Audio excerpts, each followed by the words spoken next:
Buenas tardes con todas nuestras supervivientes alrededor del mundo que nos van a ver a través de la plataforma Survivors. Primero decirles que les agradecemos muchísimo. Nosotros teníamos 400 cupos para beneficiarias en el primer programa y hemos recibido 2.200 solicitudes.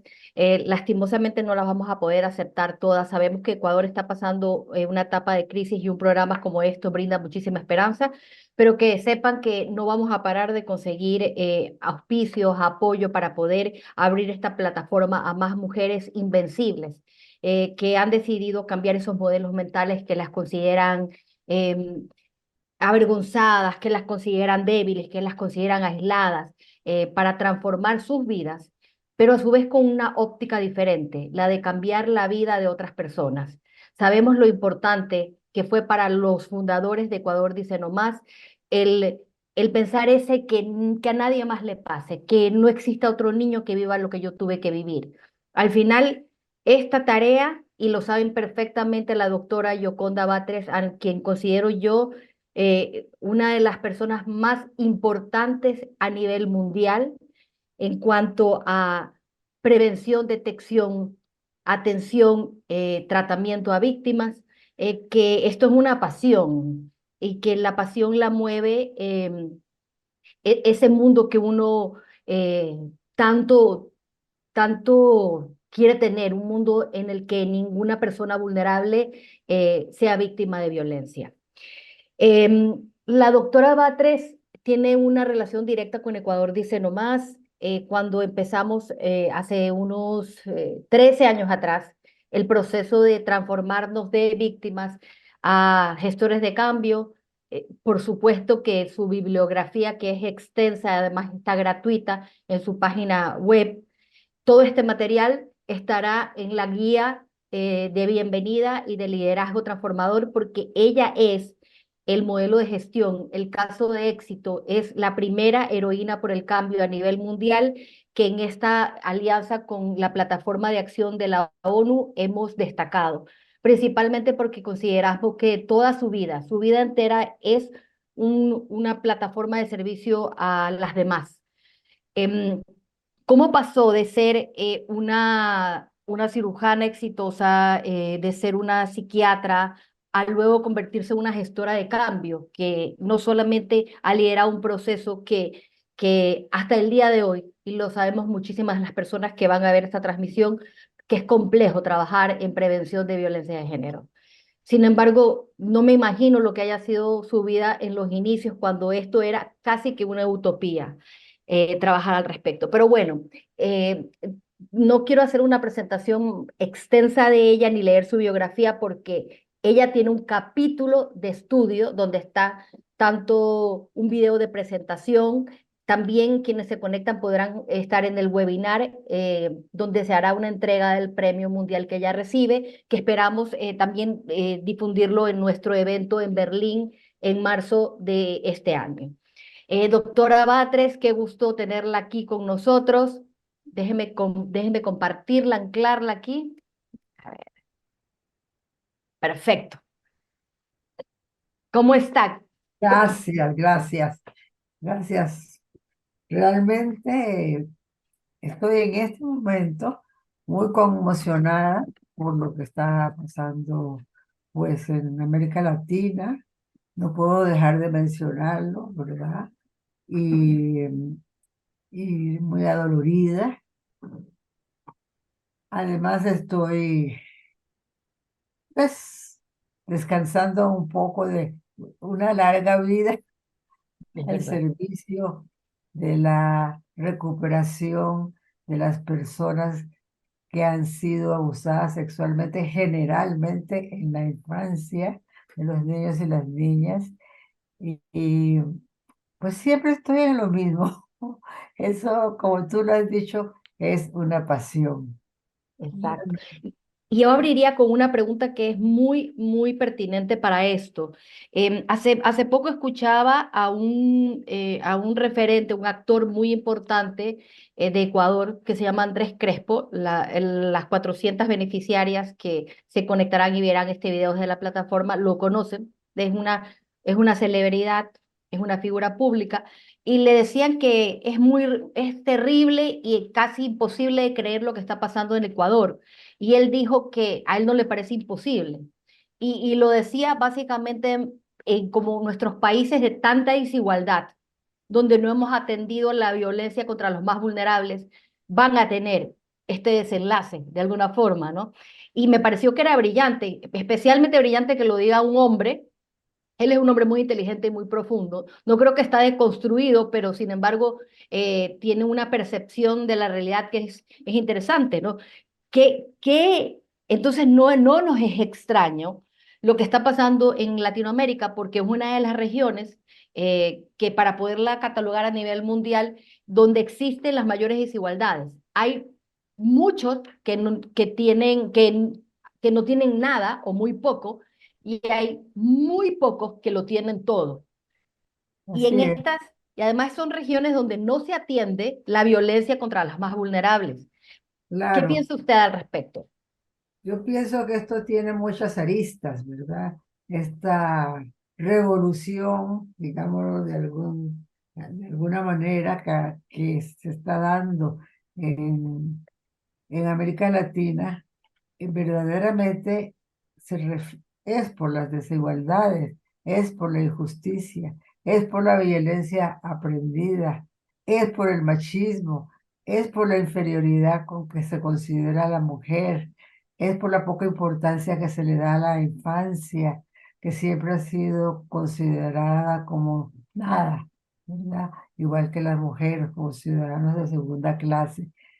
Tiene que ver con muchas causas de tipo económico, por supuesto, de tipo de ansias de poder, pero de discriminación que ya llegó, que ya dio resultados terribles, aunque tampoco es nada nuevo, ¿verdad? Sabemos que siempre las mujeres y los niños en las guerras han sido botín, botín de guerra, ¿verdad?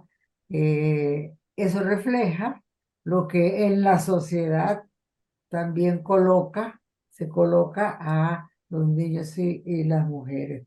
Así que vamos a conversar de estos aspectos Y que ahí yo hay tengo que una considerar. pregunta, porque claro, ahora las supervivientes del programa van a estudiar su bibliografía, van a estudiar el impacto que ha tenido su trayectoria, su vida misma, pero yo quisiera ver cuando uno empieza, ¿no? Usted cuando empezó, usted por algún momento llegó a tener una idea que iba a lograr tanto impacto. ¿Podía ver ese impacto que quería lograr? ¿Era eso algo que la motivaba o realmente cuál fue su motor cuando empezó? Bueno, en ese momento era un momento más severo que el actual, de ocultamiento, ¿verdad? Y de ausencia de atención adecuada, adecuada para las víctimas y sobrevivientes. Pues yo diría que todas eran víctimas porque no había ninguna, am, ningún interés por ayudar a las víctimas. Y todos los que lo hacían, no el 100%, porque allá había en Estados Unidos, las mujeres ya habían empezado a levantar su voz a favor, en contra de la violencia y a favor de la igualdad, pero ya empezaba, pero no en Latinoamérica. Yo no recuerdo que no compraban ni un solo libro en español, porque todos los libros estaban carentes de género, de una interpretación adecuada. Y es como si tú vas a reparar un vestido, pero lo reparas al revés, por la parte de adentro, pues no se va a ver y va a ser realmente algo, no tiene ninguna importancia. Entonces se decía que se atendía a víctimas. Pero te quiero contestar, como hiciste varias preguntas, los orígenes un poco, ¿verdad? Porque a mí no me hablaron del abuso sexual, ni en escuela, ni en la universidad cuando me hice médico, ni en en el hospital psiquiátrico cuando me hice psiquiatra. No, no, ni todavía en ese tiempo yo tenía claro qué era lo que yo quería hacer como psiquiatra. Sí quería entender. Yo había tenido, y creo que también ayudó el que yo tuve una infancia de fui víctima de violencia física y psicológica extrema. Eh, y yo no era ninguna tonta. Creo que a muy temprana edad pude darme cuenta que eso no era justo. Yo veía el bistec, perdonen que sea así, tan coloquial, que le daban a un hermano que pues no le iba muy bien y a mí me daban más chiquito. Y yo decía, ¿por qué si yo gano buenas notas en el colegio me dan el más chiquito? Nadie me daba ninguna explicación, me tiraban un cucharón o alguna cosa de esa. Entonces, además estaba sola en un colegio de monjas y tenía mucho tiempo para leer. Y yo había leído muchos libros de aventura. Eso para enfatizar que también la educación es muy importante, ¿verdad? Mucho, y no solamente sobre esto, sobre los valores universales, antes, después, buenos, malos, pero leía mucho y al leer se iba expandiendo, me imagino, mis conocimientos y la forma de razonar de mi cerebro.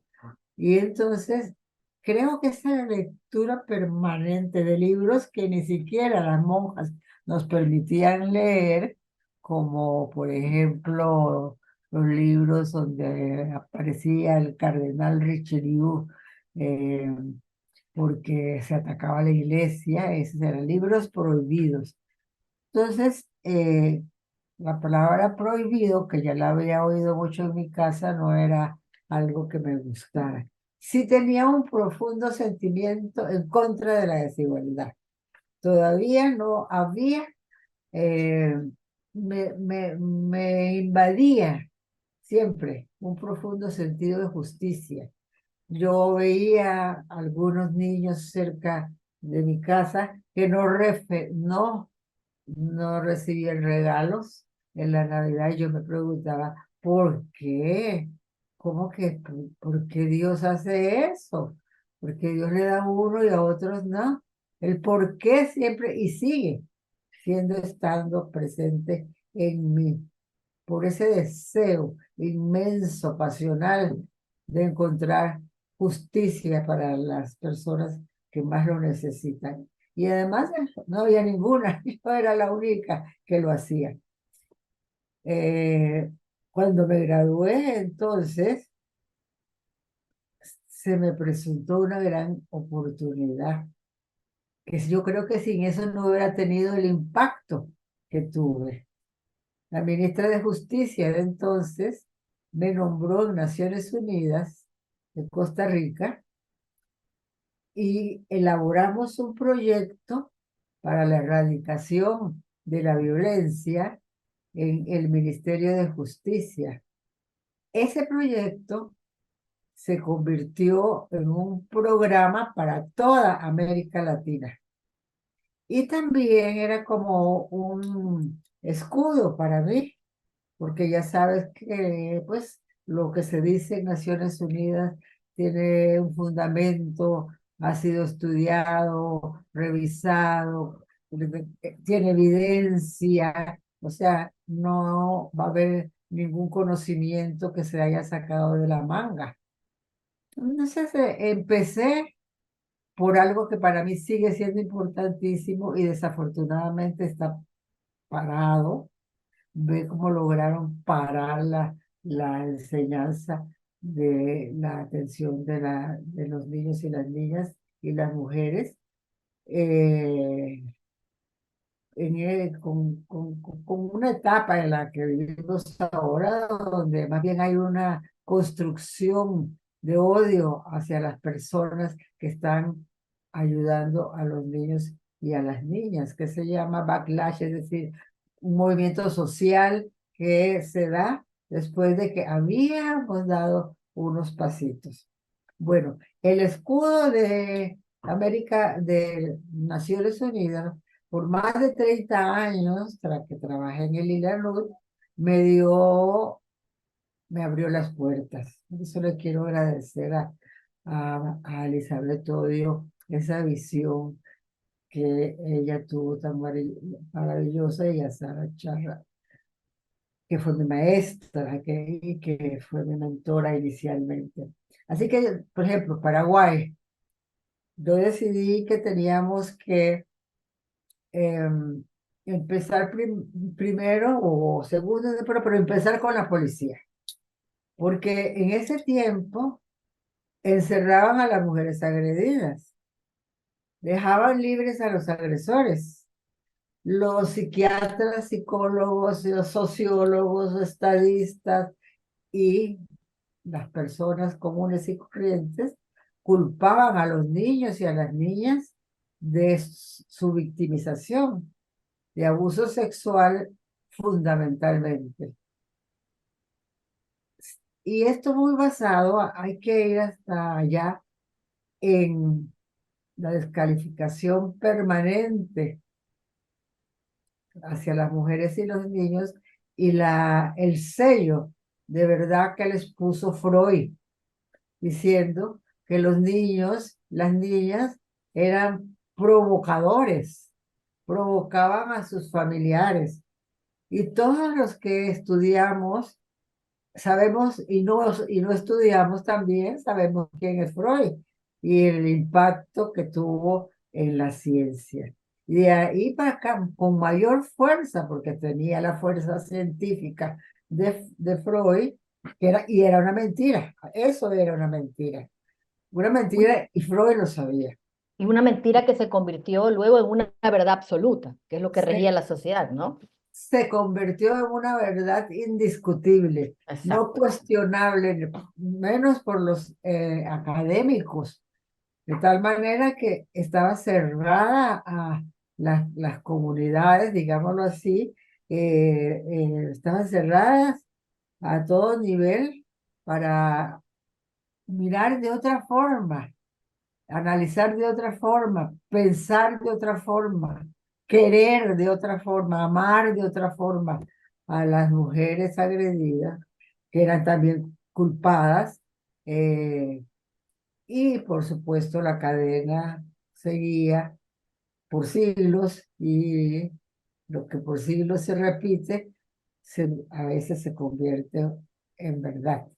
Y no hay Ahora, nada más difícil que combatir que los estereotipos femeninos y masculinos, porque tanto hombres como mujeres teníamos que en de esa forma, de esa temática. Aunque no me gustaba mucho lo que decía Freud, que tenía tiene cosas interesantes, por supuesto, no me gustaba esta ecuación, ¿verdad?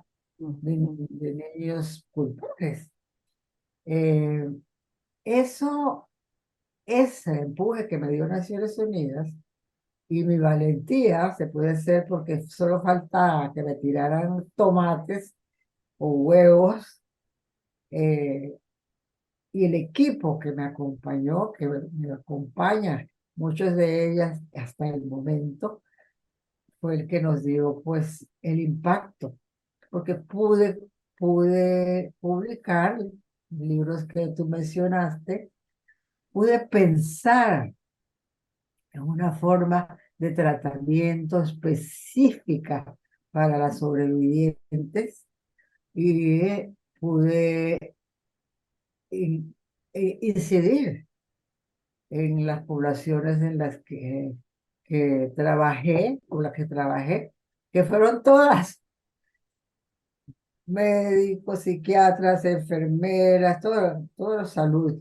después educación. Ah, maestras, profesores, después protección de los niños, eh, Naciones Unidas, con UNICEF, eh, mucho en Guatemala para trabajar con niños en casas, estas casas que no son casas, son cárceles de acogida. eh, y, y bueno, con el público en el general, me enfoqué, eso sí, en atención. ¿Por qué? Porque yo colaboraba también al principio con una fundación que solo se dedicaba a la atención, perdón, a la prevención, y ellas mismas decían, bueno, y todos estos niños que van a revelar, ¿quién después los va a atender? Si todos los psiquiatras y psicólogos están pensando que son culpables, ¿con qué amor, con qué compasión los van a ver, con qué entendimiento? Y los van a culpar, que en efecto sucedió y sigue sucediendo. Entonces, yo dije, aquí alguien tiene que recibirlos y bien recibirlos. Entonces me interrumpas cuando quieras.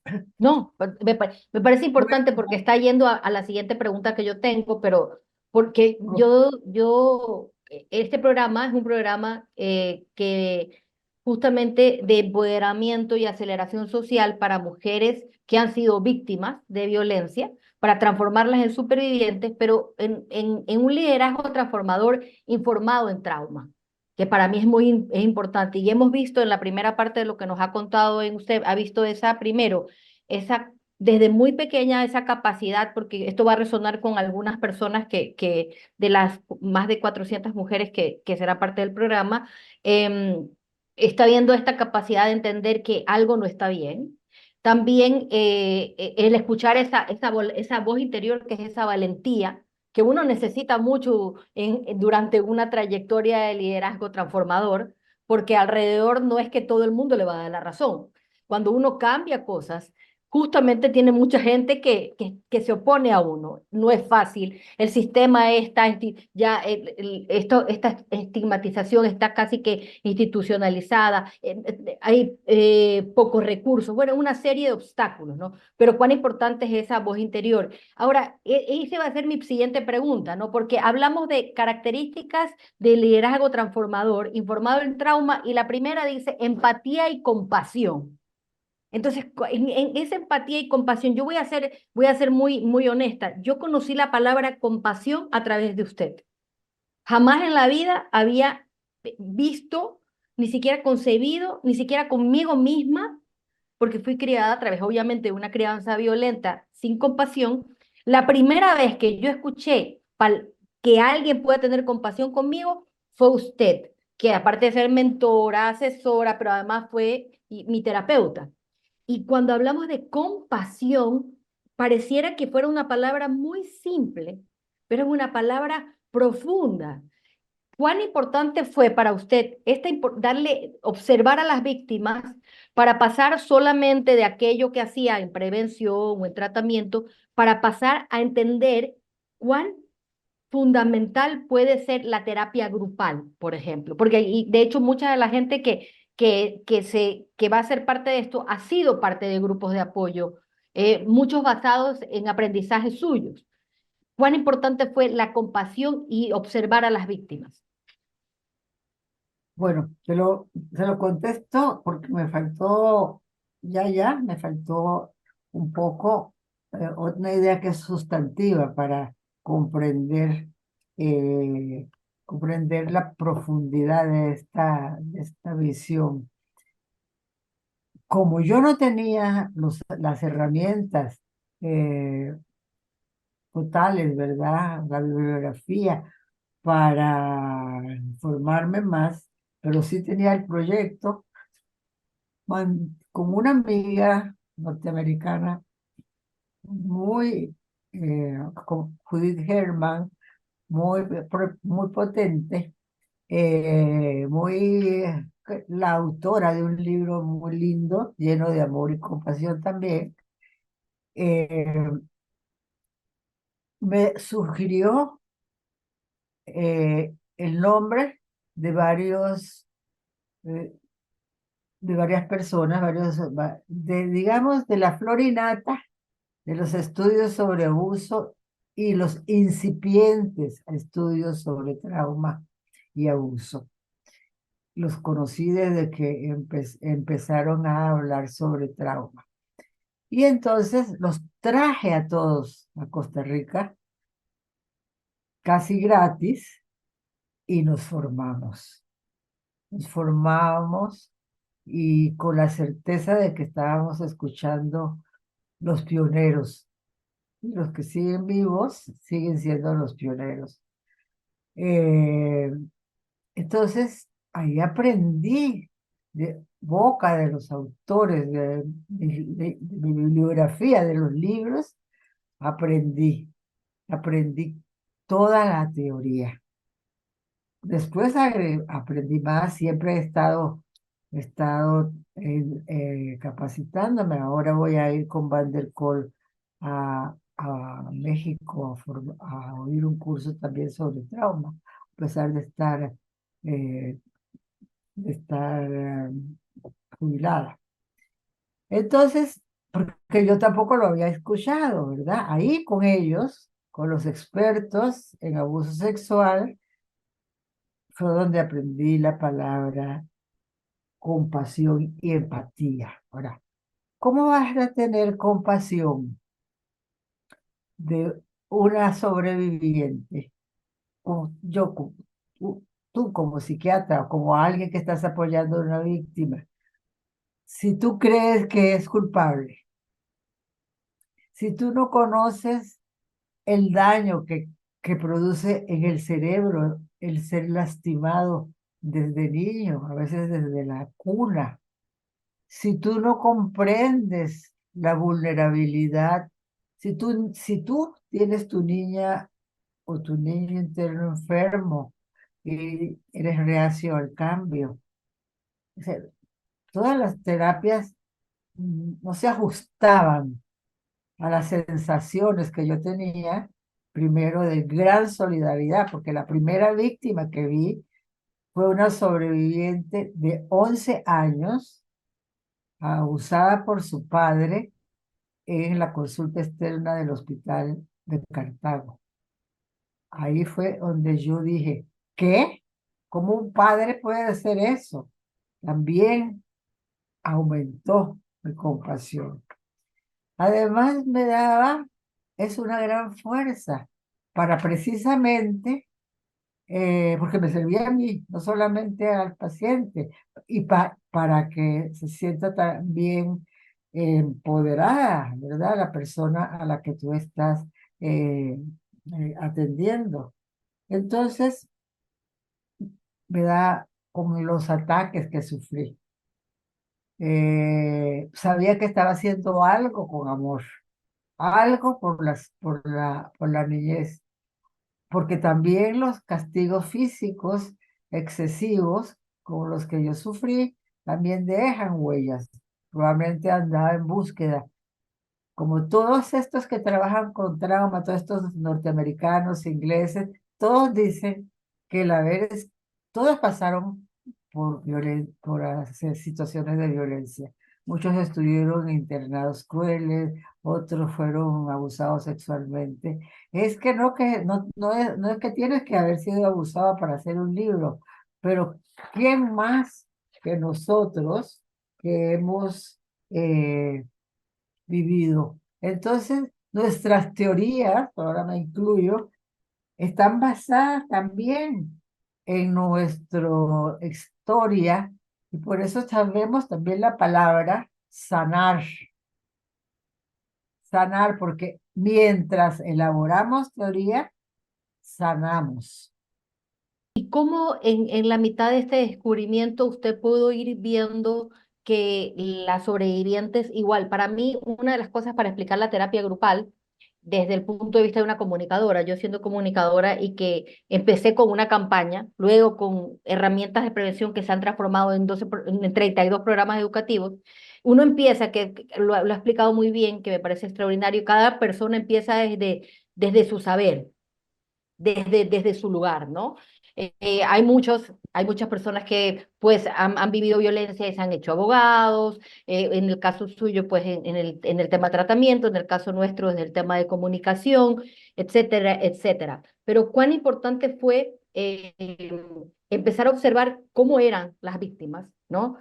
Y cuán importante fue pasar y comprender eso hasta generar la terapia grupal. Yo siempre decía que yo busqué muchísimo y eso le ha pasado a la mayoría, si no es a todas las 400, más de 400 beneficiarias del programa, pero especialmente a las personas que pasaron por grupos de apoyo de Ecuador Dice No Más, que fueron descalificadas por psicólogos, por psicólogas, les decían que estaban exagerados o decían cosas terribles. Por nombrar algunas de las cosas que se nos dijo a nosotros, algún día tendrás que pedirle perdón a tus padres por haber hablado. Son frases que se nos dijo a nosotros y que nos mandaron a un tema de depresión profunda, ¿no? Y yo siempre sentía, aún en la terapia uno a uno, que seguía siendo algo aislado entre el psicólogo, la psicóloga y yo, en un cuarto, de la misma forma que había ocurrido el abuso con mis 9 agresores. Y nada tuvo mayor poder, y si yo diría que no es la cosa más, fue la más difícil de hacer, la hicimos de nuestro bolsillo porque no habían fondos. Y es la que más impacto de nuestra salud tuvo, impacto negativo, que fue desarrollar grupos de apoyo. Sin embargo, es la que te permite realmente poder comprender el problema, porque vas viendo personas que repiten y repiten y repiten lo mismo. Y ese repetir de lo mismo también a ellos y a ellas, nuestros grupos fueron mixtos, les permite comprender que no se trata de ellos o ellas, sino se trata de un problema social. Y les empieza a quitar toda esta capa de dolor, del aislamiento, etcétera, ¿no? Ya veo que me están mandando preguntas de parte del equipo que se han recopilado de algunas personas, pero este para mí es muy importante. ¿Qué factor diferenciador brindaba en su experiencia la terapia grupal frente a la terapia uno a uno? Me preguntas, existe en América Latina, no entiendo por qué, cierta resistencia a la terapia grupal y la terapia uno a uno parece como lo máximo. Entonces eso también viene del psicoanálisis, de todo, de muchos autores antiguos. La terapia grupal es maravillosa, así, maravillosa. Nunca la hago mixta porque eh, hay diferencias en la forma en cómo se desarrolla el dolor, la vergüenza, la intimidad en hombres y en mujeres. No es no es una exclusión, porque la directora del Centro de Atención a las Víctimas, muy amiga de que antes la doctora Herman fue de Nueva York, de Harvard, no, perdón, sí, de Boston, eh, lo hace mixto. Pero bueno, todavía aquí tal vez no funcione. Yo lo hice siempre y lo hago en forma, solo un género. Eh, bueno, por muchas razones. Una, sí hay que saber, aunque no seas una persona académica, que el psicoanálisis no sirve para este tipo de víctimas, porque Freud lo fundó de acuerdo con sus teorías. Las niñas son provocadoras de su propio abuso, entonces ese no nos sirve, ¿verdad? Los psiquiatras y las psicólogas norteamericanas y europeas empezaron a trabajar con la propuesta de Pierre Janet, que era un científico de 1898, creo, ¿verdad? Contemporáneo de Freud. Y él sí conocía a las sobrevivientes y, y dio una terapia en 3 fases que les tengo que explicar ahora de forma sencilla, en 3 fases, para tratar a las personas que él usó por primera vez, estaban disociadas, esa palabra, disociadas, que él creía que era la mejor terapia. Y en efecto, es el fundamento de la terapia para sobrevivientes, hombres y mujeres, la terapia trifásica, que también, si leen mis libros, todos son terapias grupales, que también se utiliza con niños, adolescentes y madres de todas las edades. Y hay muchas razones. Una, y son basadas todas en la sintomatología de las víctimas. Están basadas, las víctimas son las expertas en su propia recuperación. Ellas son las que saben lo que pasó, lo que les dolió, no lo que el psiquiatra o el psicólogo pretende o intuye. Bueno. El asunto es que entonces, como ellas se sienten, las personas abusadas sexualmente, ustedes lo saben, se sienten fuera de este mundo, se sienten raras, se sienten culpables, se sienten avergonzadas, se sienten con miedo, se sienten inseguras, se sienten tristes eh, y se sienten únicas. Y de repente hay 8 o 9 chicas a la par de ellas diciendo, a mí me pasó igual. Yo también sentí lo mismo. Yo no me moví. Yo también me siguió tocando porque yo no me podía, yo estaba paralizada, yo no podía decir nada. Yo le dije a mi familia y no me creyó. Yo le dije a mi psiquiatra y no me creyó. Y así, entonces dice esto, ¿a dónde nos conduce? A sentirnos parte de la humanidad. Porque antes nos sentíamos solas o solos. Hablo es femenino porque hay más mujeres, pero también hay muchos hombres, no son niños. Para los abusadores, los niños y las niñas siguen siendo lo mismo, vulnerables, seres vulnerables. Eso les da un sentimiento de humanidad.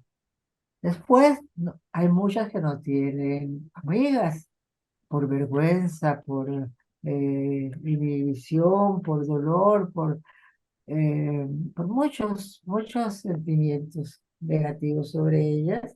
Y entonces eso les hace sentir que no están locas, que hay otras personas humanas en este planeta que les pasó lo mismo, que no son locas, que no se los inventó, se inventaron, que les duele parecido a todas. Y observando y observando que se autolesionan, que a veces tienen conductas muy perjudiciales para ellas mismas, que no están empoderadas, que no se sienten seguras. Entonces ustedes pónganle cabeza a esto, ¿por dónde empezarían? Por darles seguridad. Seguridad externa, es decir, que estén en lugares seguros, con personas seguras, y seguridad interna. Porque una de las características de los traumas es que impide la creación de la seguridad, desconecta a las personas de sus propios miedos y sentimientos. No conocemos, no nos conocemos a nosotras mismas, las sobrevivientes. Entonces hay que darle seguridad al principio, apoyo. Inclusive en el libro Trauma y Recuperación, la doctora Herman también pone al final un ejemplo de la agenda de los grupos de sobrevivientes. Ella también pues se acerca más a esa propuesta. Entonces, no sé, parece que muchos terapeutas desprecian, no todos, lo individual, grupal, especialmente los psiquiatras. Bueno, los psiquiatras desconocen, no hablan del abuso sexual, ¿no? Ni siquiera ahora, ni siquiera porque yo estuve ahí, ni siquiera porque me dedicaron un congreso. No, no, no hablan de la salud mental de las víctimas. Entonces, después de la seguridad, ya tú puedes empezar a hablar del abuso, porque las personas llegan desbaratadas, reacias, de muchas maneras. No se conocen, desconfiadas, adoloridas, han olvidado de cosas. Entonces, le tienes que dar ciertos, abrir. Yo me siento así como un faro, nada más, abriéndole los caminos. Y así está el pensado en todos los manuales. Todos llevan ejercicios de empoderamiento para que se sientan mucho mejor con ellas mismas y ya pueden empezar a hacer lo que es necesario para la curación, sanación, me gusta más decir, es lo que se llama la reconexión, porque ellas muchas se sienten como que no viven, como que eso me impresionó mucho de un libro que estoy leyendo, como si no les pasara, y sí les pasa, pero como que no pueden vivir, empiezan a tomar entonces conciencia de que sí pasó, de que sí dolió, pero de que ellas puedan salir adelante, ellas y ellos. Entonces ahí empezamos a hablar del abuso, no antes, porque la gente no está suficientemente, no se conoce todavía bien, no está suficientemente integrada y no está también suficientemente integrados con ellos mismos. Y yo propongo algunos ejercicios y se puede cambiar, pero siempre que no se pierda el objetivo. Y por último, después de que pasa la revelación, que no es tan difícil como la gente cree, eh, ya la persona tiene ciertos mecanismos sanos de defensa, pueden enfrentarlo, entenderlo, comprenderlo, verse con compasión, porque se lastiman mucho, se fustigan, se sienten malas, inútiles, ¿no? Comprender que por eso yo les llamé sobrevivientes y Paula supervivientes, o sea, vivir un abuso en la niñez es una de las cosas que me parece lo más trágico, lo que le puede pasar a un niño y a una niña, sin que haya desarrollado todavía los mecanismos de defensa sanos para salir adelante. Ahora está en las carteleras la película La Sociedad de la Nieve, que fue la de la caída del avión de Uruguay, de los Andes. Yo siempre le digo a las sobrevivientes que les hago el ejemplo. Estos muchachos se comieron entre ellos, es decir, tenían que sobrevivir con la carne de los que habían muerto. Y nadie los culpó cuando llegaron a cuando los rescataron. Nadie les dijo, ay, ¿por qué? ¿Cómo es que se llama la gente que come gente? Caníbal. Ay, ustedes hicieron esto. No, todo el mundo tuvo compasión, ahí sí, pero porque no fue un abuso sexual masivo, hubo muertos. Yo le digo a mis sobrevivientes siempre, no, ustedes hicieron lo que hicieron porque era lo único que podían hacer para sobrevivir. Y se tienen que perdonar, porque eso les permitió llegar hoy aquí a donde están. Eso se llama sobrevivencia. Y para eso disminuye mucho el sentimiento de que soy mala. Y luego el grupo se vuelve algo así como un grupo más festivo, más interactivo, ya están ellas y ellos están presentes consigo misma, presentes, así, antes no estuvieron presentes, estuvieron como si les hubiese pasado ayer el abuso y con todos sus dolores y sus miedos. Ya, están libres, no digo curadas, digo sanadas, porque las cicatrices quedarán ahí para siempre, pero ya no duelen ni manejan tu destino, ni manejan tu conducta. Puede ser que en algún momento haya una recaída cuando se tiene una hija, por ejemplo, de la misma edad, o si llega el ofensor. Hay muchas formas de vivir el abuso. Muchas se repiten, pero otras son extraordinarias. Y tenemos que aprender a actuar con la singularidad también de las manifestaciones. Las más difíciles yo creo que son los intentos de lastimarse, las cortadas, los intentos de suicidio, todo eso es terrible, pero eso nos pone en un aprieto porque nosotros eso no lo podemos manejar, dado que es cada quien decide si vive o se suicida. Podemos dar herramientas para entenderlo, pero la última decisión es de la sobrevivencia. Yo Quería, no he quería, tenido, quería gracias a Dios, ninguno. Y sé quería, que Yoconda, no, sí, interrumpirla un ratito porque quiero compartir aquí la pantalla para claro. que puedan ver igual, como le había comentado a nuestras supervivientes, eh, todo lo que es su trayectoria es un caso de estudio y en este caso de estudio pues habrá una explicación de todas las publicaciones que tenemos aquí.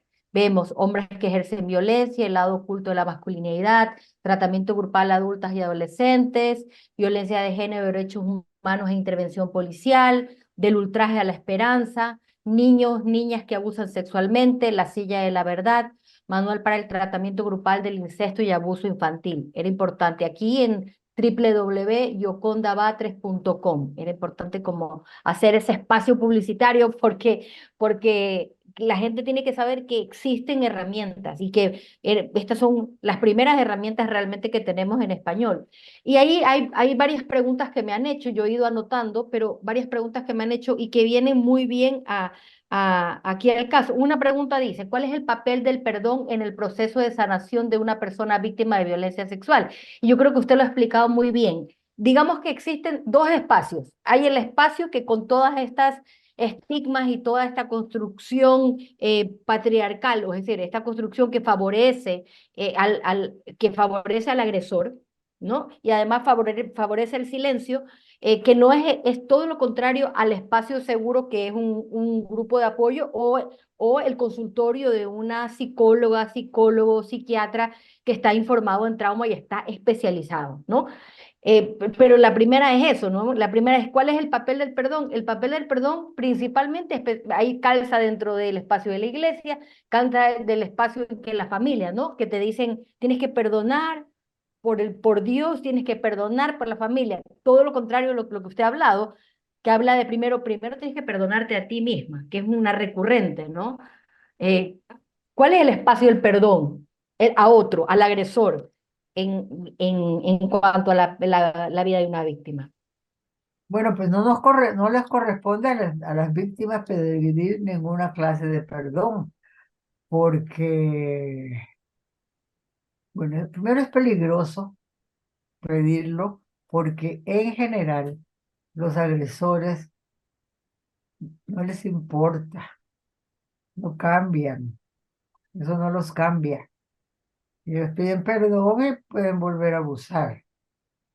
Generalmente obedece al deseo de la víctima de obtener justicia, ¿no? Por eso lo quieren hacer en cierto momento. empujados generalmente por las religiones y por la familia. Eh, yo les digo que el día que no necesiten para nada de la opinión ni de la presencia de los agresores, es el día que se han perdonado ustedes. Y ya no les interesa hablar con el agresor. Entonces, esos perdones se tienen que dejar ahí rezagados, no influir para que la gente esté haciéndolo, dejarlo para la tercera época donde ya las personas sobrevivientes han aprendido a evaluar el mundo de una manera distinta, desde sus propios ojos, no desde los ojos de la cultura, pues la cultura las culpa. Y, y ya, punto. Porque si no, si los agresores en general no responden bien y son muy, eh, repiten, y además acaso ellas son culpables de lo que les sucedió, ¿por qué le tienen que pedir perdón? Entonces, yo entiendo el perdón como ya no tiene poder sobre mí. Ese es el perdón que ustedes se merecen. Otra pregunta que nos hacen, especialmente uno de los factores más importantes dentro del programa Superviviente es hablar de la resiliencia, ¿no? Es una palabra que es vital. Una de las razones para la cual nosotros vemos muy importante este programa hoy es porque de alguna manera el estar en guerra, el tener tanto miedo, el estar encerrados, y no solo hablo de Ecuador, Ecuador digamos que es el país más peligroso de la región, pero esto es un tema regional, ¿no? Centro y Sudamérica están en una situación muy violenta. Una de estos hechos es cómo podemos transformar ese miedo, ese aislamiento, cómo podemos manejar estas emociones para poder salir de estos procesos fortalecidos o resilientes. Pero me hacen esta pregunta, dice, eh, se habla de que los sobrevivientes de violencia sexual tienen un nivel de resiliencia alto. ¿Cómo eso se puede potenciar? Pero es que aquí ha habido una ignorancia también en el tratamiento del tema. O sea, y también yo lo siento, ahorita lo acabo de sentir que es como anti este tipo de terapia, ¿no? O sea, como ustedes no hicieron nada, ellos son resilientes. Es una palabra que la ministra de Ecuador, por cierto, nos Paraguay. prohibió, Paraguay, perdón, nos prohibió usar. Muchos años estuvimos trabajando con una ONG de Paraguay y desafortunadamente desapareció por falta de fondos.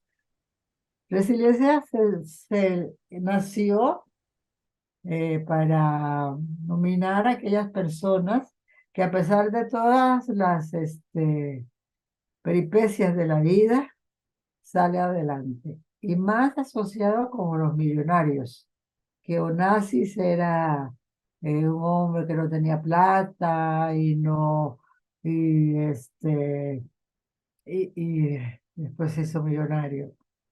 O alguien sí que fue a ¿cómo se llama? A los campos de concentración como Frank y después se hizo terapeuta. Un poco a la fortaleza del individuo, pero no de las personas necesariamente abusadas sexualmente. Nosotros que creamos poder y no estamos contando que haya una fuerza ahí que no sabemos de dónde viene que los saca adelante. Ellos van adelante con una buena terapia y eso sí, una colaboración con el terapeuta. Porque si uno no colabora, pues nada, no sales adelante. Entonces yo no uso la palabra resiliencia, porque el trabajo fue de los terapeutas y de las pacientes, ¿verdad? Y uso empoderar, por supuesto, porque es más política. La otra es como más Devolver, empoderar, devolver el poder a través de la conciencia, del exacto. orden. Importante, importante Un entender. poder que, Claro, que se te debería tener, que te quitaron, de exactamente. acuerdo. Entonces, porque de alguna manera, al cambiar la palabra resiliencia por cambiar por la palabra empoderamiento, estaríamos hablando en el empoderamiento que existe cambios en el sistema para que las cosas cambien, que no es algo mágico, ni que, y Así que es, así es. exacto, que es lo que queremos, básicamente, ¿no? Esta es una pregunta interesante, después de haber desarrollado, creo que más de 220 grupos de apoyo, Ricardo y yo. La gente llega muy triste al comienzo, en los primeros, especialmente, llegan obviamente a un estado de crisis, ¿no? Muchos te escriben miles, a nosotros nos escribieron miles y aparecen decenas. Es una cosa hablar y luego aparecer en el grupo de apoyo. Requiere mucho valor en cada uno de los procesos, ¿no? Llamar, escribir a la organización y aparecerse en la puerta del lugar del espacio de la terapia grupal, aunque sea gratuito, requiere todo un proceso, ¿no? Y en las primeras etapas, pues, como usted lo acaba de decir, son menos trágicas de lo que parece, hablan del trauma y todo. Y luego, y ahí viene el proceso de que no es mágico, ¿no? No es como algo que aparece. Parte de poder elaborar el trauma, de contar lo que pasó, no en un espacio solitario, sino junto a otras personas que validan lo que estamos contando, que muchas les ha pasado exactamente igual, esta manipulación del agresor, el silencio de la familia, la ausencia de los padres, la negligencia, la tristeza se convierte en enojo. Esa parte, cuán importante es ir transformando, ¿no? Porque la tristeza es como que te paraliza, pero el enojo te empieza a movilizar, ¿no? Cuán importante es estas etapas. Y yo creo que si las personas que están viendo esto, muchas han pasado por grupos de apoyo. Una de las primeras cosas que hicimos al lanzar este programa es hablar con los cientos de personas que pasaron por grupos de apoyo. No todos pasaron todo el proceso, pero pasaron, las personas que pasaron más de 10 grupos de apoyo.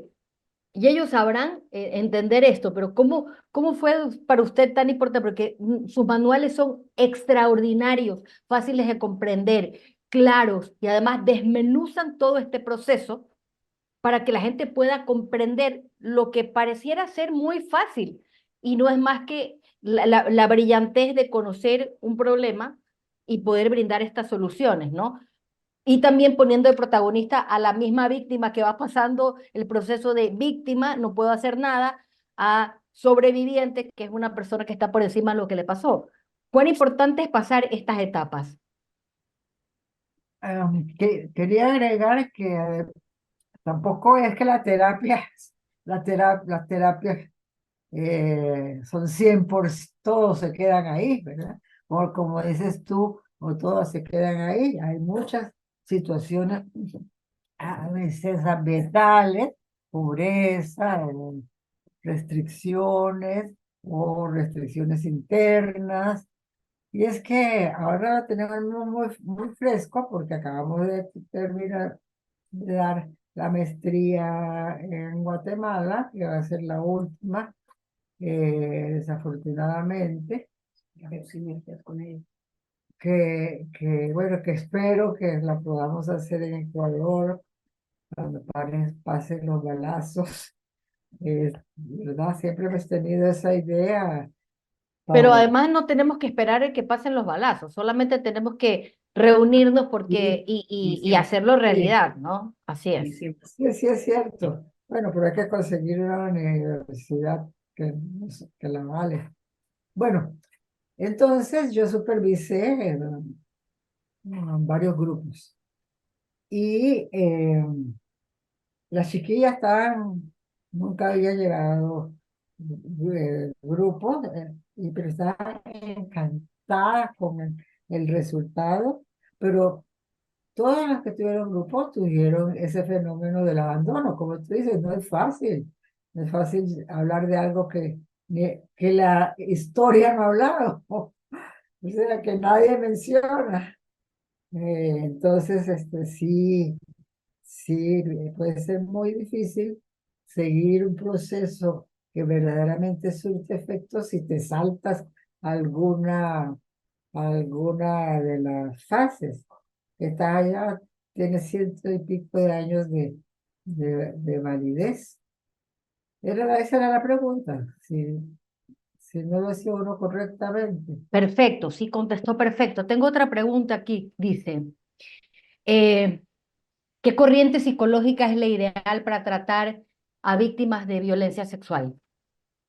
Bueno, la teoría trifásica, como les he hablado, que es de Pierre Janet y todas las personas que han trabajado con sobrevivientes de otros tipos, ¿verdad?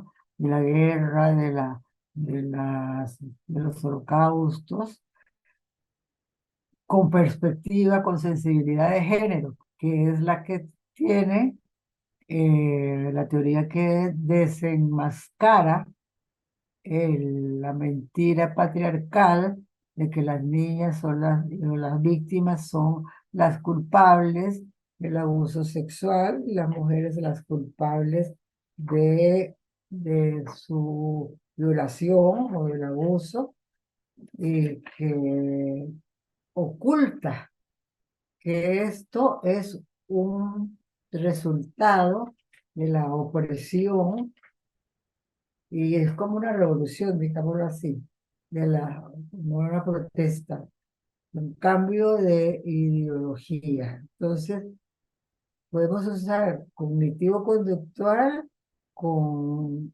perspectiva de género, de trifásica, y es la que más claridad pueda tener. Y que cualquier otra, una persona puede ser, y lo tuvimos ahora la experiencia, eh, en Guatemala, puede ser de cualquier, hasta psicoanalista, pero con el deseo de cambiar la filosofía con relación al abuso sexual. Y muy bien el muchacho, es un hombre, lo entendió, lo comprendió, es otro modelo, entiéndanlo, es otro modelo. Totalmente. Eso sí es muy importante, no, no es que le voy a hacer un psicoanálisis, no. No es que solo le hago gestal, no. Es este trifásico con sensibilidad de género. No lo inventé yo, lo, lo propuso Pierre Janet hace más de 100 años y es el que se usa generalmente ahora.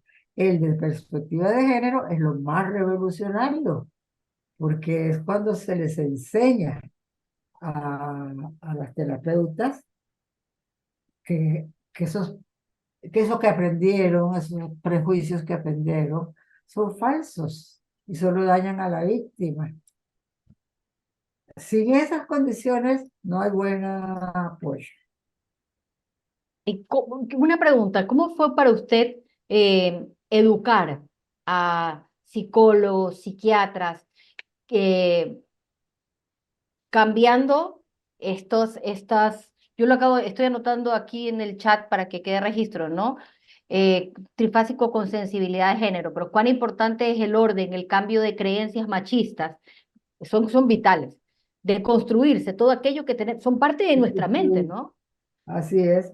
La primera cosa Hay una película muy dura que se llama La ballena, The Whale, que la vimos hace poco, y al final de esto, una de las frases que en mi familia tendemos a vivir mucho la vida a través de lo que es el cine, ¿no? Excelente que hable de la sociedad de la nieve, porque esos ejercicios nos permiten comprenderlo de una forma más lúdica y cuando yo terminé de ver la película dije, ahora comprendo, yo, Paola Andrade, soy machista, soy gordofóbica, soy homofóbica. Y eso que soy una persona, porque conmigo soy gordofóbica. No se me ocurre decirle a nadie en la calle, pero todavía yo, si subo de peso, me odio, ¿no? Todavía yo como madre me culpo, todavía... por ejemplo, yo que en mi casa que han roto el silencio y han salido del closet, muchísimos amigos de mis hijos justamente por esta libertad. Eh, no dejo de sentir temor si es que mi hijo o hija fuera gay, porque cómo lo va a tratar la sociedad. Todos hemos crecido como atados de manos y pies por todas estas creencias que son los que nos construyen y también las tenemos adentro. Lo hemos analizado profundamente. Y yo creo que aquí no hay nada más vital que ese orden, ¿no?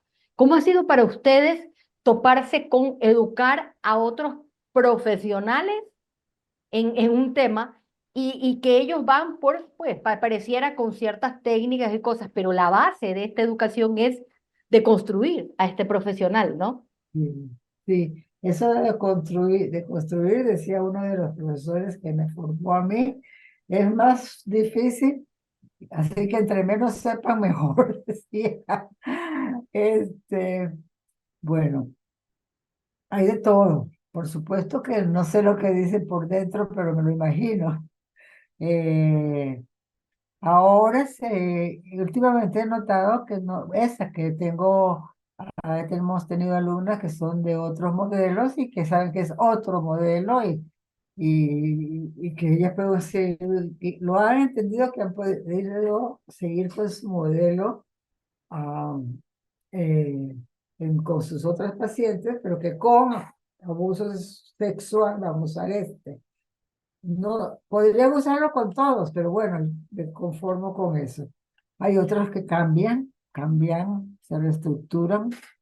Tú eres una de ellas, y lo hiciste ahorita. Un aplauso, no me necesitaste. Y bueno, uno descansa cuando alguna de las personas han podido construirse filosóficamente en estos aspectos. Ahora tenemos en Guatemala como unas tres que tal vez no, cinco que tal vez se construyeron. Entonces, ha pasado por distintos niveles. Al principio, la gente no me quería, me tenía que aguantar porque era gratis de Naciones Unidas, ¿verdad? Y ahí iban poco a poco, o sea, y cuando salieron mis libros, más me empezaron a creer con los resultados, siguió más credibilidad con mi entrenamiento también, porque de verdad que es como si uno me hubiera graduado de Harvard, porque todos los profesores eran de allá, eh, pero siempre hay divisiones, cada vez menos, porque yo a la maestría, le puse tratamiento del abuso sexual. Claro, en la universidad le cortaron un pedazo, pero bueno, se sabía que era trifásica género sensitivo. Así que he encontrado de todo. Al principio, por eso yo parezco brava, porque al principio sí me ponía brava con las estupideces que me decía la gente, pero que me ponía bravísima, porque es que es horrible que cada capacitación que haga, alguien levanta la mano y dice, los hombres, ¿verdad? Bueno, pues los hombres agredidos pueden ir a un grupo de hombres agredidos, si quieren, abrimos uno. Este, y bueno, cosas de ese estilo, ¿verdad? Y, y bueno, las más difíciles son las personas que vienen del psicoanálisis. Estamos hablando del sur. Es- Pero yo, Conda, solo quiero interrumpir para hacer un comentario de que Ruth Ginsburg decía, la película, usted se vio la película de ella, esa sería una muy buena película que me gustaría que la pongamos como caso de estudio y verla y comentarla. La historia de la jueza, la primera jueza de los Estados Unidos, que se llama, ¿cómo se llama? Género, se llama. ¿Cómo se yo llama no, la película? Es excelente, pero ella dice algo, yo también soy muy brava, ¿no? Nosotros hemos llegado a esta conclusión de que somos la misma persona en vidas paralelas, guardando las distancias y la admiración que le tengo, pero somos muy parecidas usted y yo. Entonces, cada vez que usted diga algo de su vida, yo me voy a sentir identificada. Pero Ruth Ginsburg decía que ella, a estos hombres que además le preguntaban, le hacían las preguntas y los hombres o decían sus comentarios machistas, que yo me he topado con comentarios machistas en lugares como la Cruz Roja, es decir, la gente que más debe cuidar a las personas, los lugares más machistas. Y ella decía que ella ve a las personas ignorantes que le hacen preguntas que van por su lado malicioso como niños de kindergarten, a las que tiene que explicar como si fuera... Y me gusta porque esa es una visión que a veces uno no tiene, uno tiende a ponerse bravo, frustrada, pero un niño de kindergarten uno se da cuenta que el pobrecito de verdad necesitan una explicación, uno tiene que ponerse al nivel de ese niño o niña de conocimiento y explicárselo con toda la generosidad y naturalidad, aunque uno por dentro quiera matarlo, pero esa profesora si mata al niño de kindergarten va preso. Así Pero vienes de ver una víctima y te preguntan algo, ¿verdad? es que, Más brava yo me ponía. Ahora me sigo poniendo brava, pero no tanto, no tanto siento yo eso. Ahora que ya me pasaron tantos años, ya no me pongo brava. Pero el principio es muy doloroso porque ahí todo el mundo está en contra tuyo, inicialmente, menos las víctimas, que es la que nos interesan. Y tú sabes que estás haciendo bien, estás sanando gente, estás repartiendo amor, estás haciendo las cosas con respeto, con compasión. Compasión quiere decir, no como lo dice la iglesia, no es lástima, es mm, entendimiento y dolor orden, claro, claro. por lo que le pasó a esa persona, sin juzgarlo.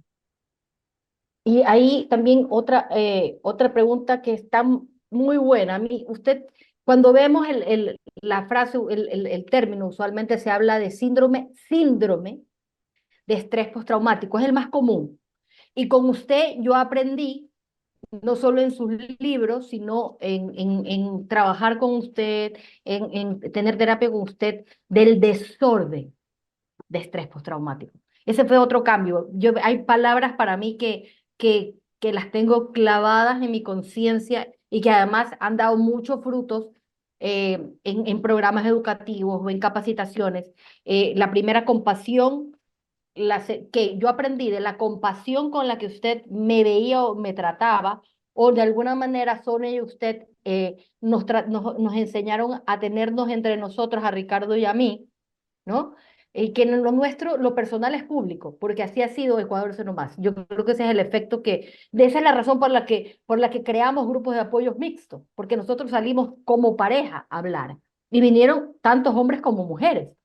Y por eso funcionaron en nuestro caso muchísimo los grupos mixtos. Eh, pero cuán importante son este orden, ¿no? Que al final pareciera que es el antídoto de lo que genera el trauma en el cerebro, que es un desorden total. Y si vemos, analizamos también las familias donde viven las víctimas, donde hay violencia física, psicológica, negligencia, también son familias desordenadas, ¿no? Cuán importante es el orden. Y la pregunta más va a ¿cuál, Es cuánto una- daño genera el desorden de estrés postraumático?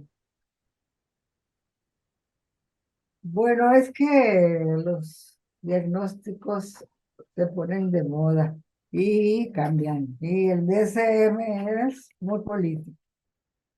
Entonces, realmente, como está en el DSM-5, es desorden de estrés postraumático. Pero en la psiquiatría, cuando yo estudiaba, aparecía como síndrome. No tiene ninguna importancia el cambio. Le han agregado algunas cosas positivas.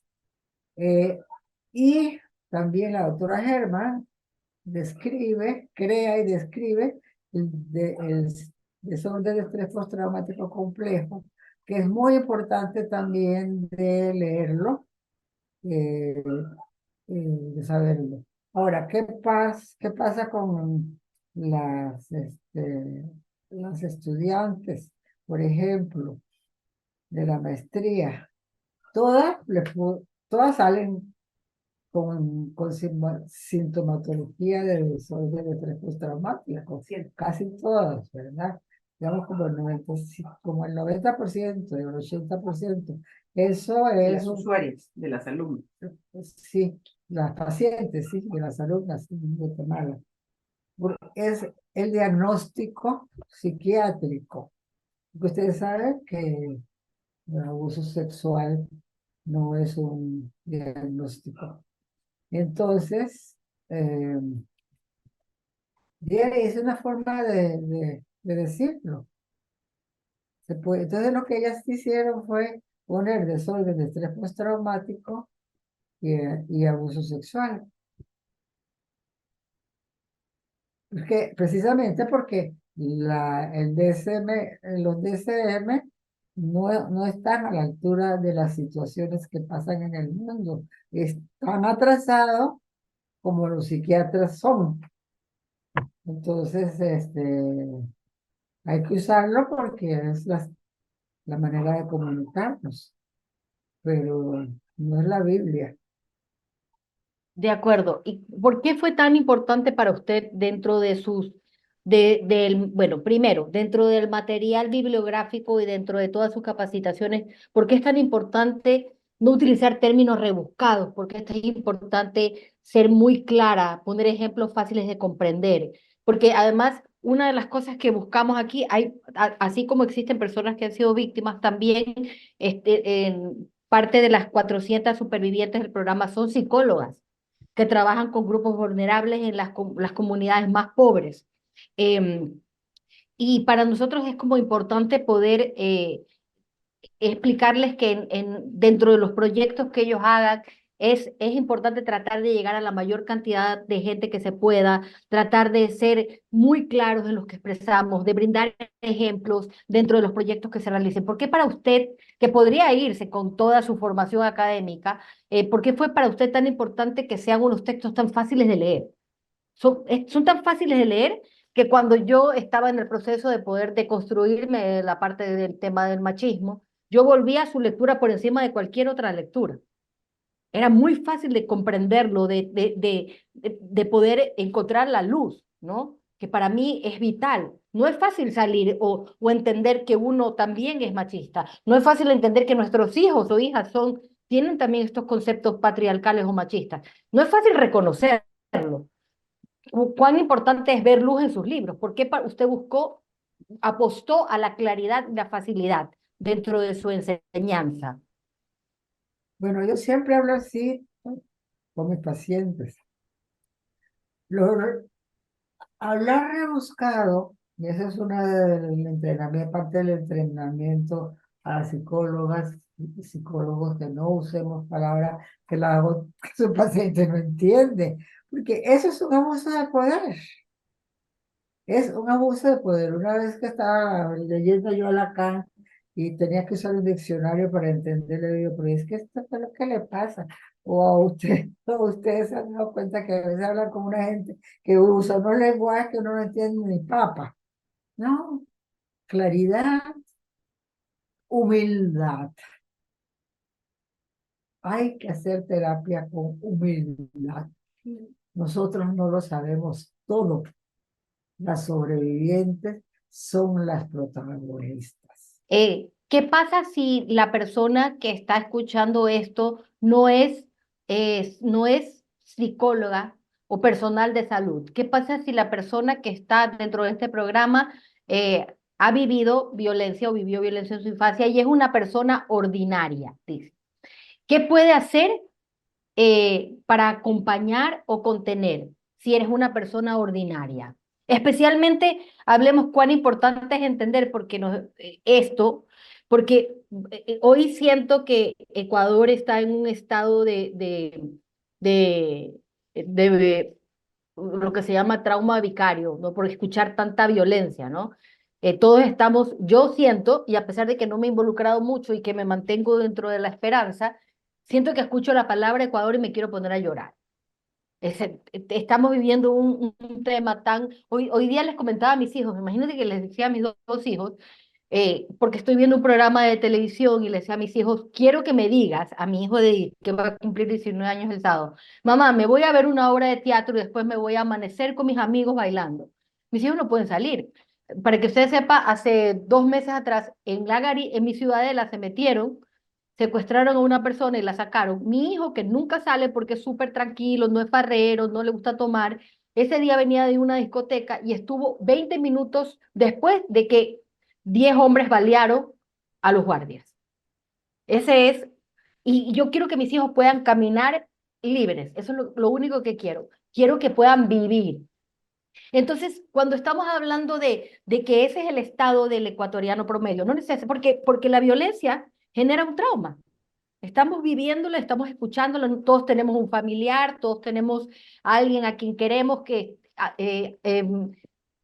nosotros el día que el 9 de enero perdimos a un amigo del otro lado de donde veníamos. Lo mataron, nosotros elegimos en mi familia decir, vamos a ir por esta vía de acá, que era la paralela. En el rato que nosotros elegimos, a él lo mataron en el mismo lugar donde deberíamos estar, el lugar por el que pasamos todos los días para vivir en nuestra ciudadela.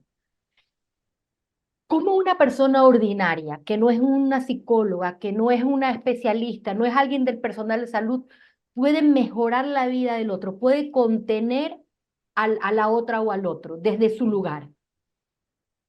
Fíjate que algo muy curioso, ¿no?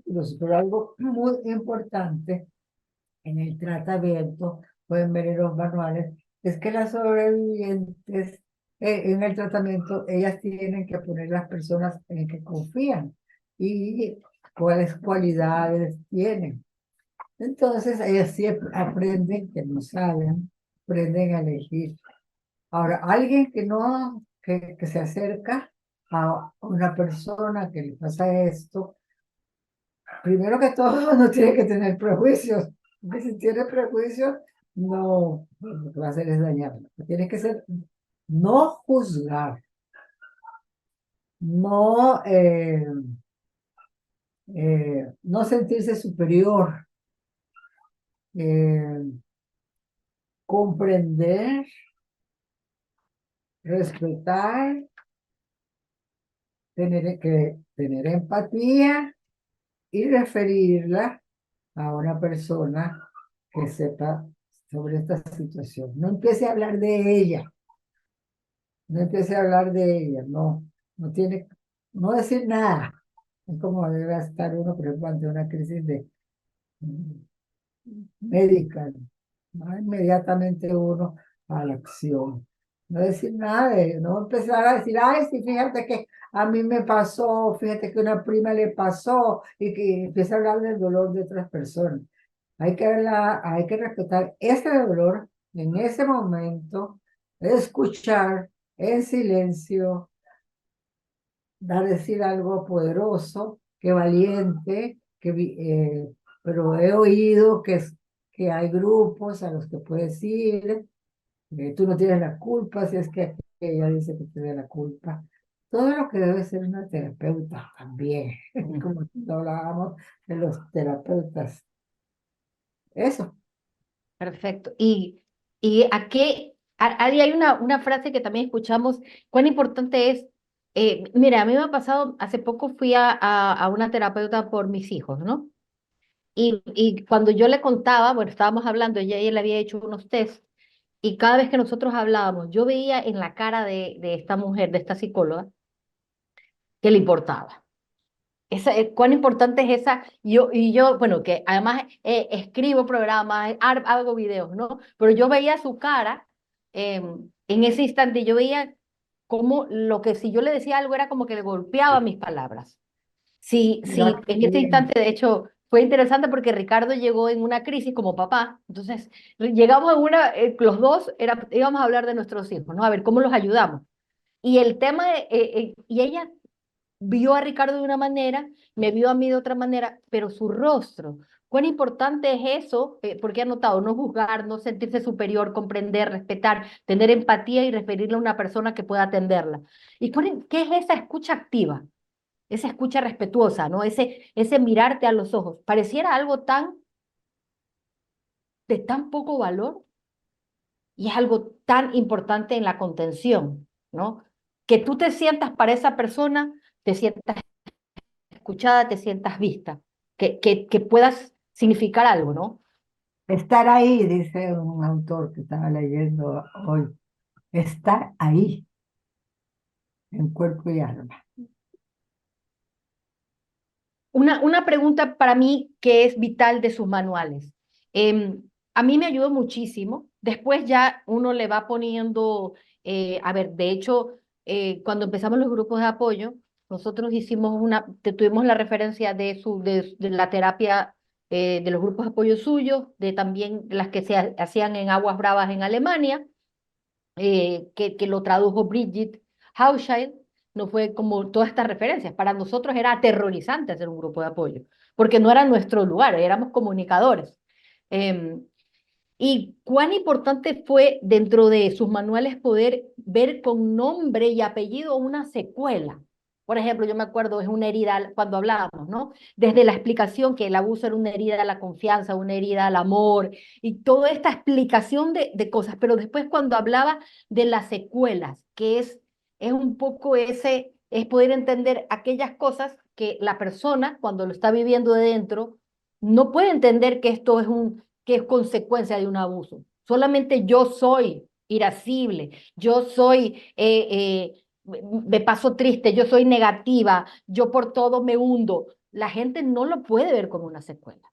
El grupo, luego la gente se da cuenta, ya esto saliéndome del manual, sino al ver un poco el ejercicio de lo que vivimos, la gente le va poniendo nombre. Claro, yo tenía sus manuales en la mano, sabía y podía ver estas secuelas que usted determinaba y yo hice algo, estaba buscando ahorita un cuadro con ciertas frases que me ayudaban a mí para poder de revertir estas secuelas, ¿no? Por ejemplo, la gente dice, es que toda la vida he estado solo. Y mucha gente en el mismo grupo le responde, pero ya no estás solo, no es que estás rodeado de nosotros, no te vamos a dejar. Y a la persona de repente se le iluminaba el rostro, ¿no? Porque ese sentido de aislamiento, abandono, ahí viene todo.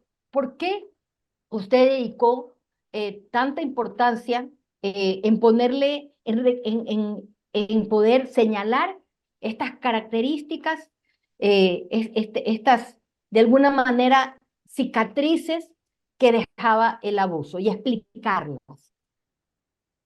Bueno, precisamente para despsiquiatrizarlo de alguna manera, de que no eran unas locas, de que no era el síntoma de una enfermedad, era una secuela, no sabemos que es una secuela, de un daño producido por un daño por el abuso.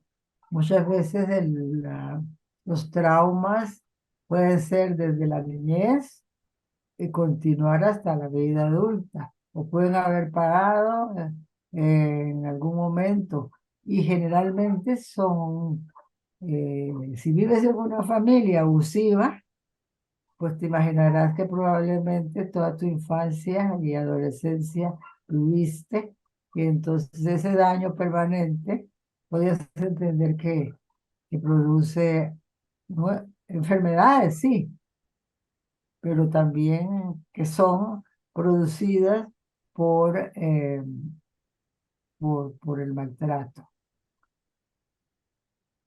Muchas, las psicólogas estas de que te hablo de Guatemala, encontraron mucha comorbilidad, o sea que las personas no solamente tienen problemas a nivel de cerebro, sino de muchas partes del cuerpo.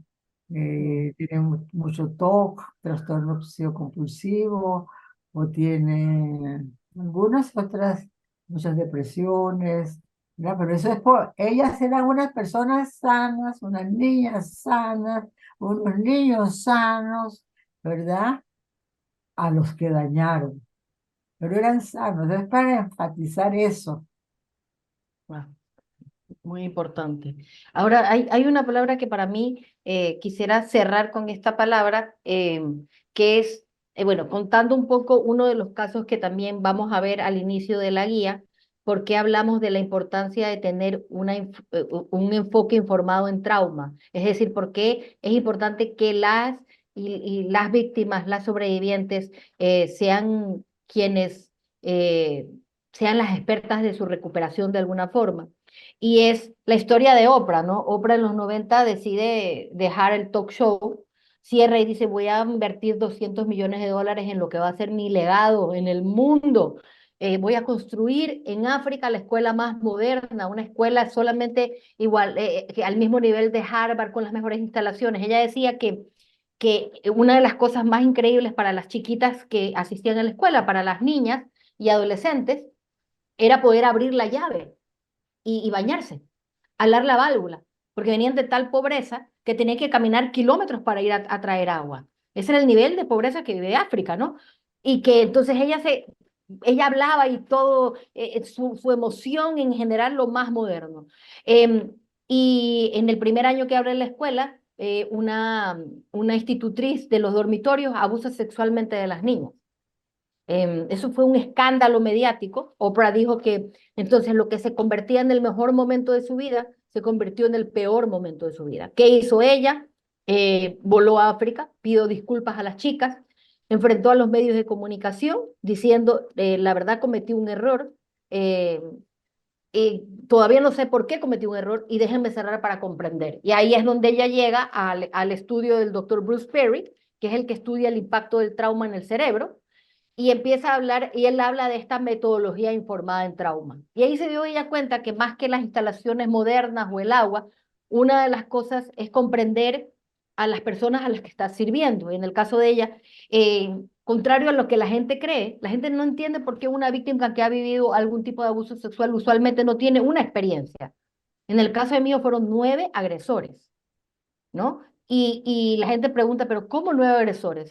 ¿Por qué si ya la abusaron de niña la vuelven a abusar? Es como que pareciese que el Tiene hecho de que alguien te, mucha, claro, que te vacuna, ¿no? Ya fue abusado, no puede volver a pasar. Pero si no se cambian los patrones de crianza y además los agresores sexuales son muy manipuladores y reconocen la vulnerabilidad. Y una persona que vive violencia, obviamente en su entorno tiene todo un desorden que permite que el abuso se dé. Entonces, Oprah cierra, vuelve a abrir y una de las cosas es que emplea una metodología informada en trauma. Era menos importante todo el dinero de las instalaciones y todo, sino en que las maestras, los profesores puedan comprender que estas niñas venían de pobreza extrema, de todos los tipos de violencia que puedan existir.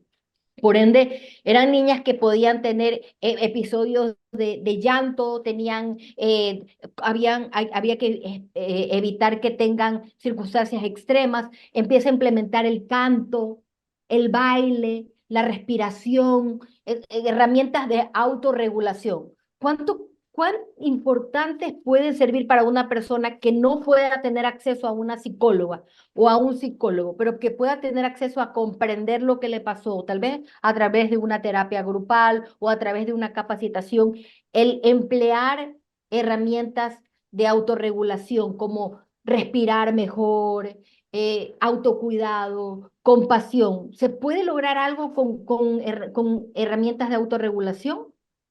sí, se puede ayudar se puede ver con como primeros auxilios Ok, y es muy importante. Eso puede pues ayudar a la convicción de que se tiene que ir más allá, ¿verdad? O a una terapia. Pero hay lugares donde no hay terapeutas, pero sí, sí, muchas modelos de tratamiento de el trauma que tienen. Y también todos mis manuales tienen eh, ejercicios, pero tienen que ser personas bueno, como hemos dicho, que tienen que ser las personas que hagan ese papel. Eh, Después, si se puede, un, una terapia estructurada, pero no hay que pensar en las situaciones de la gente, de su vida, de sus... Yo, por ejemplo, que he trabajado también con poblaciones muy maltratadas, eh, a veces hasta una charla puede abrirle los ojos a alguien y ayudarle. Así que ese tipo de cosas eh, no están de más. de acuerdo. Porque quiero un poco, antes de despedirnos, conocer qué es lo que se ha enseñado. Hay muchas personas que están dentro de este programa ligados con universidades del Ecuador. Quiero saber, conocer un poco cuáles han sido las prioridades de lo que se dicta dentro de la maestría que fue la primera y ha sido la primera maestría en Latinoamérica en cuanto a tratamiento de víctimas de violencia sexual. ¿Cuáles son los ejes conceptuales de su metodología? Bueno, nuestro modelo de enseñanza se dividió en los conceptos que creíamos más importantes para las futuras psicólogas, para las psicólogas, para las futuras especialistas. Primero empezamos con los prejuicios, ¿verdad? La deconstrucción de lo anterior. Eso cuesta muchísimo. ¿Sabes cómo cuesta? Porque es una situación que que está inculcada de generación en generación. Es decir, empezamos con el género. Después seguimos con algunas posiciones de personas importantes en el desarrollo de la teoría, como Finkelhor, por ejemplo, para entender cuál es la dinámica del abuso. Después hablamos de la trifásica, ¿verdad? Cómo es que comprende y todo, y de trauma. Eh, Todos los manuales que yo hice, como son para la víctima de abuso sexual, todas sirven para el tratamiento del trauma. ¿Ok? Perfecto, Y luego al final, enseñarlas, supervisarlas para tratamiento. 1 año y medio en total, porque tiene que hacer una práctica, pues, y perfecto, un examen, y después un artículo, una tesina, podríamos llamar. Esas son la temática. Ah, bueno, y también un poco de psicología forense, porque muchos niños y niñas tienen que ir a los tribunales y los ofensores, y luego esto que le digo de los nuevos, la nueva ola de que los informes las psicólogas son falsos y que el backlash. las madres son perversas y bueno, como tenemos en Costa Rica, y aquí suspendieron a una psicóloga que hizo algo mal, pero que no era falso. Quiero decir, ordenó mal su informe, por eso tiene que aprender a hacer informes para forenses, para abuso. Son un poco diferentes, porque que le caiga al juez a lo como ahí le quede. Eh, Ese era lo primordial. Y el tratamiento, supervisar, y ahí salen muchos los supervisamos en línea. Perfecto. Bueno, doctora, le agradecemos muchísimo su tiempo el día de hoy. Realmente gracias, no solamente en nombre del programa Supervivientes, que va a llegar a las zonas más vulnerables del Ecuador y a personas a las que pueden ser un gestor de cambio, sino en general. Gracias en nombre de Hispanoamérica por su contribución a quienes hemos vivido esto, a las víctimas, por su compasión, por su excelencia en cualquiera de sus acciones. Así que nos sentimos muy honrados de que usted sea el caso de estudio con el que se abre el programa Supervivientes, y además que haya sido la primera heroína por el cambio Shiro a nivel mundial en el marco de la campaña de alianza con las Naciones Unidas, y que se reconozca un trabajo que ya a usted no necesita más reconocimientos porque está recontra reconocida, pero es importante decir gracias, porque y saber que cada persona y su trayectoria abren paso a otras, y y tenernos unas a otras y darnos ánimos y darnos fuerza y estar ahí es vital para construir un mundo libre de violencia. Así que muchas gracias. Muchas gracias a ustedes. Mi admiración por el tipo de trabajo que hacen, con el respeto y la inteligencia y el amor que lo hacen.